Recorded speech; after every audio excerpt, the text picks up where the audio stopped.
नमस्कार दोस्तों, स्वागत है आप सभी का हमारे इस चैनल गरुड़ धर्मार्थ पर। दोस्तों, अगर आप भी अपनी लाइफ में कुछ नया सीखने की चाह रखते हैं, तो इस चैनल को अभी सब्सक्राइब कर लें। दोस्तों, सावन सोमवार के पवित्र दिन में यहाँ पर बांधे एक जोड़ी हरी चूड़ी, 24 घंटे के अंदर में देखे चमत्कार। सावन का जो महीना होता है, मर्यादा एवं ये भक्ति का महीना होता है, भक्ति का माह होता है। सावन के पूरे महीने भगवान भोलेनाथ जी का नियंत्रण माना जाता है।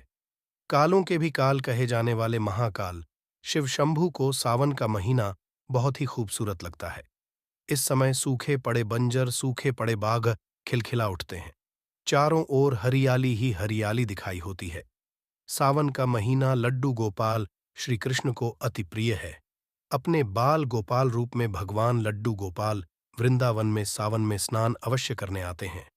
श्री कृष्ण सखियों के साथ मिलकर वर्षा आदि में स्नान करते हैं और आदि करते हैं। दोस्तों, ऐसा माना जाता है कि सावन के पूरे महीने भर भगवान भोलेनाथ जी की पूजा पाठ करने से वो शीघ्र ही प्रसन्न होते हैं। सावन का पूरा महीना भगवान भोलेनाथ का प्रिय महीना है।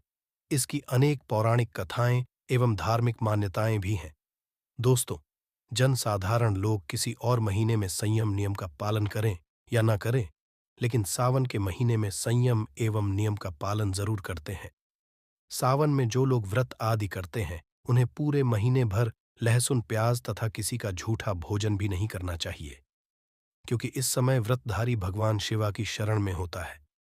तो आप कोई भी ऐसा पाप ना करें जिससे भगवान शिवा क्रोधित हो जाए। तो आज की जो वीडियो है बहुत ही सुंदर है, ज्ञानवर्धक जानकारी है। इस वीडियो को अपने फायदे के लिए जरूर पूरा देखना है, क्योंकि अधूरा ज्ञान हमेशा अधूरा फल ही देगा और भगवान शिवा का अपमान भी माना जाएगा। इसलिए सावन के शुभ अवसर पर वीडियो को अंत तक जरूर देखें और मैं अपनी राशि जरूर डाल दीजिएगा। यदि हमारे पास कोई उपाय होगा तो वह आकर हम आपके कमेंट के रिप्लाई में जरूर बताएंगे। सावन के महीने की विशेष महत्व कुछ इस प्रकार से है। दोस्तों, सावन के महीने में ही समुद्र मंथन हुआ था। सावन के महीने में ही माता लक्ष्मी उत्पन्न हुई थी और माता लक्ष्मी को धन की देवी का दर्जा सावन के महीने में ही प्राप्त हुआ था। सावन के महीने में ही भगवान भोलेनाथ भूलोक पर आ जाते हैं और भूलोक पर जिनके घर पर यथावश शिवलिंग रखा हुआ होता है, उनके घर में भगवान आशिंक रूप में जरूर आते हैं। दोस्तों, इस माह में भगवान विष्णु योग निद्रा में चले जाते हैं, तो सृष्टि का जो भार होता है वो भगवान भोलेनाथ संभालते हैं। तो आज की जो वीडियो का विषय है बहुत ही सुंदर है कि इस वृक्ष पर बांधे 2 जोड़ा हरी चूड़ी, आपकी हर इच्छा शीघ्र ही पूर्ण होगी। और इस वृक्ष पर सावन में यदि हरी चूड़ी बांधते हैं तो आपकी सभी मनोकामना शीघ्र ही पूर्ण होगी ही होगी और आपका आने वाला समय भी सुगमता पूर्वक से गुजरेगा और कैसी भी आपके जीवन में जो परेशानी चल रही हो वो समाप्त हो जाएगी। अच्छी चूड़ी सभी समुदाय के लोग पहनते हैं। हिंदू, मुस्लिम, सिख, ईसाई सभी लोग अपने हाथों में चूड़ियां अवश्य धारण करते हैं। कोई इसे बैंगल्स बोलता है, तो कोई इसे करें, तो कोई इसे चूड़ी आदि बोलता है। लेकिन चूड़ी का महत्व सर्वप्रिय है। देवी देवताओं को अति आकर्षित करने वाली चूड़ियां मानी जाती हैं, खासकर माता रानी जो महिला चूड़ी पहनकर। दोस्तों, यदि आप भी भोलेनाथ के सच्चे भक्त हैं तो कमेंट बॉक्स में ओम नमः शिवाय जरूर लिखना, और यदि आप भोलेनाथ से प्यार करते हैं तो एक लाइक जरूर में करेंगे। दोस्तों, भगवान भोलेनाथ जी को ये 3 वृक्ष अत्यंत प्रिय है और इस वृक्ष की पूजा करने से शिव पूजा करने का ही फल प्राप्त होता है। दोस्तों, इस वृक्ष के बारे में शास्त्रों में ये भी कहा जाता है कि मनुष्य जाति के जन्म कल्याण के लिए स्वयं भगवान भोलेनाथ एवं माता पार्वती इन वृक्षों के रूप में भूलोक पर अवतरित हुए थे, अर्थात भूलोक पर जन्म लिया था। तो आइए इस वीडियो में जानते हैं सावन में हरी चूड़ी का महत्व। हरा रंग सौभाग्य एवं उल्लास का प्रतीक माना जाता है, जो मन को शीघ्र ही आनंदित करता है। हरा रंग प्रकृति का वो स्वरूप है। हरा रंग प्रकृति का स्वरूप माना जाता है और माता पार्वती भी प्रकृति है एवं भोलेनाथ को पुरुष माना जाता है। दोस्तों, हरे रंग का उदाहरण कुछ इस प्रकार से है जैसे सावन में भगवान शिवाजी को चढ़ाए जाने वाले बेलपत्र, धतूरा, भांग एवं धूप हरे रंग की होती है। दोस्तों, प्रकृति निर्माण करने वाले भगवान भोलेनाथ हरे रंग अतिशीघ्र ही प्रसन्न होते हैं। सावन में जो महिला हरे रंग की चूड़ी पहनती है, हरे वस्त्र धारण करती है, उन्हें अखंड सौभाग्य की प्राप्ति होती है। दोस्तों, इसलिए कहा जाता है, जितनी भी माताएं बहनें हैं, उन्हें पूरे सावन के महीने में हरे रंग की चूड़ी जरूर पहननी चाहिए, हरे वस्त्र जरूर धारण करने चाहिए। सावन के महीने में जो माताएं बहनें भगवान भोलेनाथ की पूजा करती हैं, शिव पूजा करती हैं, ऐसी माता बहनों को हरे रंग के वस्त्र धारण करने चाहिए। और भी सावन के महीने में नीले और काले वस्त्र किसी भी महिला को कदापि नहीं पहनने चाहिए। ऐसा माना जाता है कि इस रंग के कपड़े पहनने से महिला के पति पर कष्ट आते हैं और उनके पति की आयु कम हो जाती है। तो दोस्तों, इस वृक्ष पर किसी भी सावन सोमवार के दिन या सावन में किसी भी समय जरूर बांधे। हरी चूड़ी दुर्भाग्य आपका सौभाग्य में बदल जाएगा। कैसी भी आपके ऊपर परेशानी हो, गरीबी हो, कष्ट हो, कर्ज हो, जीवन में जो परेशानी हो, वो सारी समस्याएं समाप्त हो जाएंगी। दोस्तों, केवल एक ही सोमवार के दिन यदि आप ये उपाय करते हैं, हरी चूड़ी इस वृक्ष पर बांधते हैं, तो आपके जन्म जन्मांतर की गरीबी भी मिट जाती है और शीघ्र ही आपके एक ही सोमवार के दिन ये उपाय करने से मनोकामना पूर्ण होगी। तो दोस्तों, वो वृक्ष कौन से है? आइए जानते हैं। प्रथम वृक्ष है शमी का वृक्ष। शमी के वृक्ष के बारे में ध्यान से सुनिएगा। तो वृक्ष माता पार्वती का एवं भगवान भोलेनाथ जी का मिश्रित स्वरूप कहा जाता है। इसलिए दोस्तों, शमी के वृक्ष को युमा महेश्वर वृक्ष भी कहा जाता है। पूरे सावन भर शमी के वृक्ष पर माता पार्वती एवं भगवान भोलेनाथ जी का वास माना जाता है।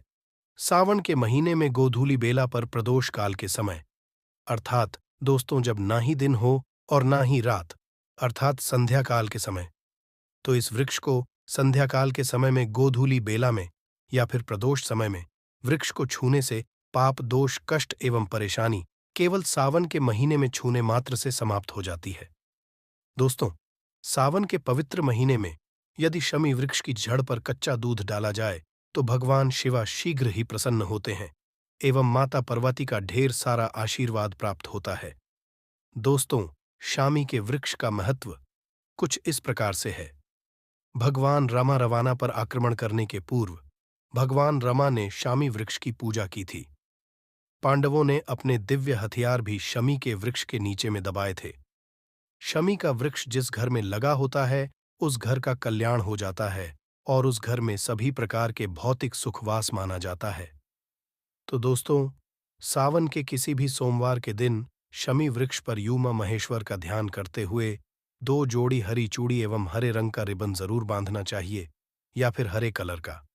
जो भी आपको श्रृंगार आदि मिल जाए वो आपको जरूर बांधना चाहिए, जैसे कि हरे रंग की मेहंदी, हरे रंग की बिंदी आदि या हरी चूड़ियां जरूर बांधनी चाहिए।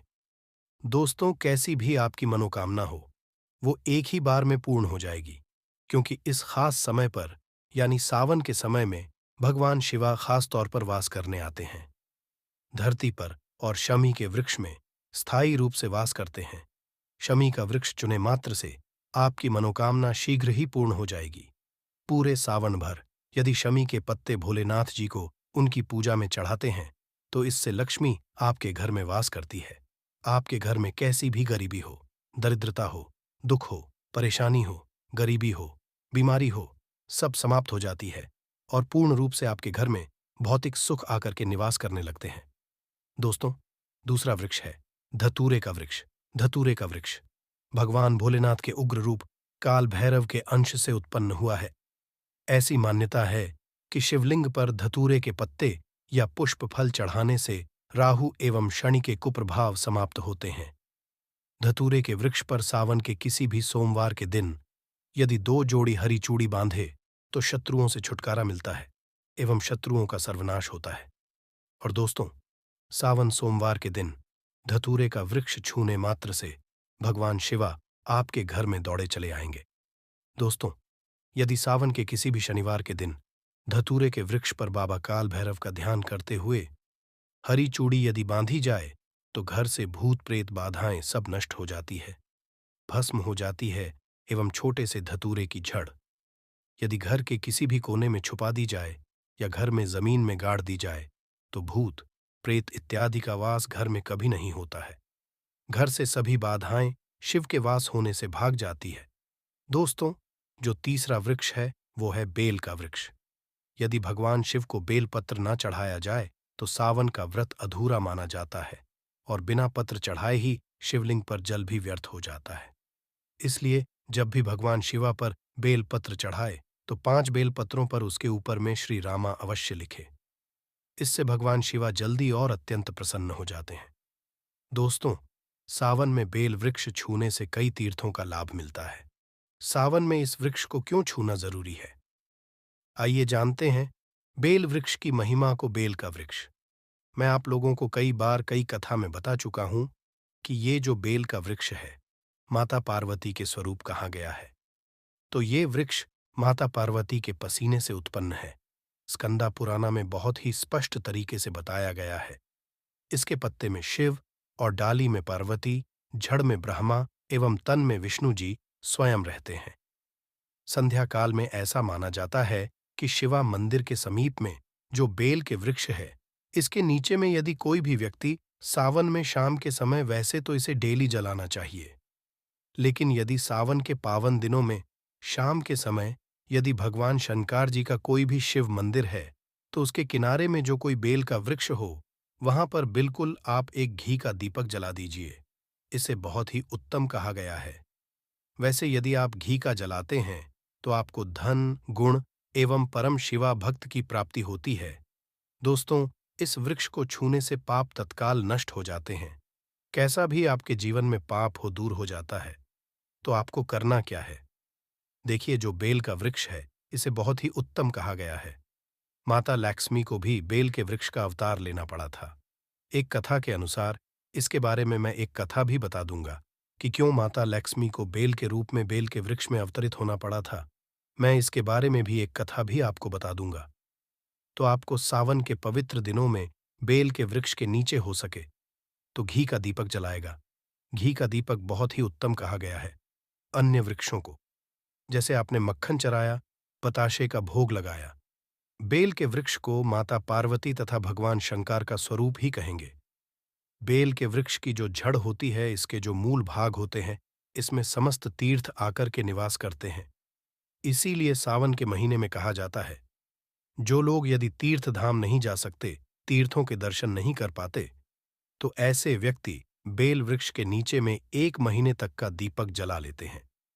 तो संपूर्ण जितने भी तीर्थ होते हैं, इसके घूमने का बराबर पुण्य की प्राप्ति होती है। मैं इसीलिए सारी जानकारी, गुप्त रहस्य जानकारी बताता हूं, जिससे आप सभी दर्शकों को कल्याण हो, दर्शकों की बिल्कुल ही आध्यात्मिक उन्नति हो। सभी को धन की जरूरत नहीं होती, किसी को पुण्य की प्राप्ति की जरूरत होती है। कोई आध्यात्मिक उन्नति करना चाहते हैं। इसीलिए इस प्रकार के छोटे छोटे गुण भरे रहस्य जानकारी वीडियो में हूं। दोस्तों, अब करना क्या है? सावन के शुभ मंगल दिनों में इस वृक्ष को छूना है। माता पार्वती से प्रार्थना लगानी है कि हे माता पार्वती, आप ही शक्ति स्वरूपा हैं, लक्ष्मी हैं, धन की देवी है, आप ही संसार को चलाने वाली देवी हैं। इस प्रकार से प्रार्थना करते हुए इस वृक्ष को छूना है और बोलना है, मेरी गरीबी मिटाए, माता मेरी निर्धनता को मिटाए, मेरे जीवन में चल रही परेशानियां, सारी परेशानियों को दूर करें। इस प्रकार प्रार्थना करते हुए आपको एक कपूर और एक लौंग को भी जला देना है। और एक काम जरूर है, जलाने के बाद इस वृक्ष को आपको बोलना है कि मैं भोग स्वरूप आपको धतूरे के पत्ते एवं धतूरे के फल समर्पित कर रहा हूं। आप स्वीकार करें। दोस्तों, इस वृक्ष की जड़ के नीचे में भी आपको धतूरे के फल एवं पुष्प को, पुष्प है तो पुष्प भी रख सकते हैं, फिर पत्ते रख दीजिए। और अब वृक्ष आपको छूना है, प्रार्थना करते हुए कि हमारी गरीबी मिटाए, हमारी निर्धनता मिटाए, बिल्कुल ही आपके जीवन में कभी गरीबी नहीं आएगी। और एक प्रार्थना जरूर करना है, किसी की हाय लग गई हो, बद्दुआ लग गई हो, किसी का दोष लगा हो, जिसके कारण हमारी आध्यात्मिक उन्नति नहीं हो पा रही हो, तो आप जो है हाय बद्दुआ एवं किसी का दोष लगा हो, उसे तुरंत दूर करें। शनि, राहु, केतु का यदि दुष्ट प्रभाव लग रहा हो, नवग्रहों में से कोई नवग्रह हमें पीड़ित कर रहा हो, या फिर किसी भी हमारे पूर्वजों द्वारा किसी भी प्रकार का हमें पितृदोष लगा हो, क्योंकि पितृदोष लगने के कारण व्यक्ति की आत्मिक उन्नति भी नहीं हो पाती, तो आप बोलना कि समस्त प्रकार के को आप दूर करे, अपने अंदर में खींच लीजिए और आप हमें दोष मुक्त कर दीजिए। तो इस प्रकार से आपको ये प्रार्थना करनी है। और एक काम आपको जरूर करना चाहिए। आपको सावन के समय धर्मशास्त्रों में कहा गया है, बहुत सारे लोग भी बताते हैं, हमारे गुरुजी भी कहा करते थे, सावन के दिन यदि बेल के वृक्ष की जड़ में मिश्रित युक्त मिश्री जो मिश्री आती है, खड़ी खड़ी आप सभी दर्शकों को जरूर पता होगी, शक्र टाइप की होती है, तो आपको मिश्री डाला हुआ दूध यदि आप इनकी जड़ में डालते, तो ऐसा कहा गया है कि ऐसा व्यक्ति कभी निर्धन नहीं होता। ऐसे व्यक्ति के जीवन से किसी भी प्रकार से यदि लक्ष्मी रुष्ट हो चुकी हो, ऐसे व्यक्ति पर मां लक्ष्मी भी प्रसन्न होती है। ऐसे व्यक्ति के जीवन में धन का अभाव नहीं होता। ऐसे व्यक्ति फिर निरोग रहते हैं, निरोग काया प्राप्त होती है। आप चाहते हैं तो यही क्रिया नियम के वृक्ष पर भी कर सकते हैं। नियम के वृक्ष पर माता लक्ष्मी निवास करती है, समस्त दैवीय शक्ति निवास करती है। नियम के वृक्ष में अगर आप जो है सावन के शुभ मंगल दिनों में आपको एक गिलास या फिर एक लोटे सामर्थ्य के अनुसार तांबे के लोटे में आपको दूध डाल करके इनके अंदर जो है अभिषेक करना चाहिए, इनकी जड़ में डालना चाहिए। लेकिन आपको मीठा दूध ही डालना है, मिश्री मिला हुआ दूध आपको चढ़ाना है, इनकी जड़ में डालना है और गरीबी मिटाने की प्रार्थना करनी है। या फिर जिन लोगों पे कर्जे का भार है, वो लोग बोल सकते हैं कि हमारे कर्जे का भार दूर हो, या फिर जीवन में जो किसी प्रकार की जो परेशानी है, वो परेशानी भी बोल देना। वो परेशानी तत्काल ये वृक्ष समाप्त करते हैं और आपको इसे छू करके आ जाना है। दोस्तों, सावन में आप इन वृक्षों को जरूर छुए, आपका कायाकल्प हो जाएगा। भगवान शिव आपके ऊपर मेहरबान हो जाएंगे, आपकी भक्ति की कामना आराधना पूर्ण हो जाएगी। तो यदि आप महादेव की कृपा प्राप्त करना चाहते हैं और उन्हें अपने घर पर बुलाना चाहते हैं,